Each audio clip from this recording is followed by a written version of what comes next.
ក្មេងនេះមកពីស្រាយលៀបពុកម៉ែមកដីក្រុងធំធេងអ្នកមិនអាចនឹងគិតនៅរឿងការពិតដែលខ្ញុំកំពុងលេងខ្ញុំកំពុងត្បូងវត្តចង់រំលឹកអ្វីទៅជាភ្លេងអ្នកខ្លះចង់វងវងគិតតែខ្ញុំឈួតខ្ញុំមិនមែនជាក្មេងទេគេថាដើរលេងតន់ខ្លួននៅក្មេងខ្ញុំថាមិនងប់ងល់ខ្ញុំលពលធ្វើពីអាយុច្រើនវាជ្រុលកលពលដើរលេងស្លាប់បកាវល់ដូចចង្អុលដៃឆ្វេងខ្ញុំមកពីស្រែតែខ្ញុំឲ្យលោជាងក្រុងមិនចេះតែបែកែកនរឹកលុយដាកងមានរឿងហោហាយម៉ែថាបវាចូលបងបោះចោយកាត់សាញ់កាត់ងើកាត់ថងកាត់ទៅកាត់មកចោលលូសែនចេះគ្មានអីបផែសោះធ្វើតែនេះមានចំណែឲ្យទៅចឹងក៏សំណត់មកផែមានតែសាមិនចេះហោប៉ះបងប្រយ័ត្នឆេះតែមិនអាចវិនិច្ឆ័យរត់ទៅវិញខ្ញុំធ្វើក៏ពិតមិនអាចកន្លែងខ្ញុំមកបាយមិនឲ្យឈោអាកតែមិនសាញ់យ៉ាងไรក៏ទៅមកផ្លែបាក់ចំហនៅកំភ្លើតែកែកាយបាញ់ខ្ញុំទាំងមិនអស់ចូលមកដីក្រុងជាប់ផងមកជាង10ឆ្នាំស្គាល់គ្រប់សង្គមខ្ញុំយំតែពី2015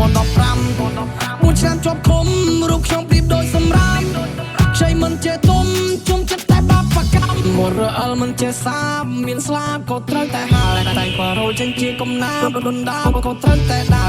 រងងុយដេញមិនហ៊ានស្ងាប់ត្រាប់ឲ្យដល់ឲ្យគិតបណ្ដាឲ្យតាន់ដូចជាខ្សែកាបមុនស្លាប់ឲ្យគេសរសើរនេះចាំងទុកខាងអនត្តាតែវត្តមួយនេះរੂស្រួលពេលណាក៏ផ្ទះមួយបានម្ចាស់មកទៅយកអាត្មារੂចាំតែគេឌីលវាវត្តស្តង់សារហាបដូចជីវិតនៅប្រឹងដាច់សងខាផ្លូវច្រាំតន់ទៅដល់សម័យកាល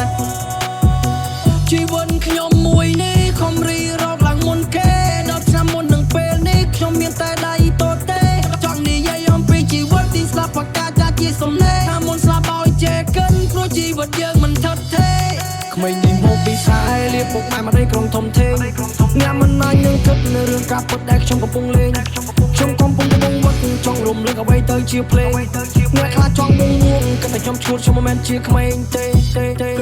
អាអ្នកធ្វើមិនដែលថាអ្នកថាមិនដឹងទេខ្លួនឯងនេះជាណាមិនក៏ចិត្តទៅវិញជីវិតឯងមិនសិក្សាជឿក្បាលទៅរឿងគេមិនចង់ដឹងរឿងច្បាស់មិនឯងឲ្យស្ដាប់សំឡេងឈ្មោះអេនេះកំពុងតែចរចាសំឡេងមានដៃជាជំនះនៅវាសនាមកដល់ខ្លះមាត់ឆ្កែតែចង់ប្រាប់ថាមាត់ដៃនៅសัตว์សណោទៅពីចង់ឲ្យបានទៅព្រុសអានេះចៃអានោះចោះនិយាយច្រើនឲ្យកាន់តែខ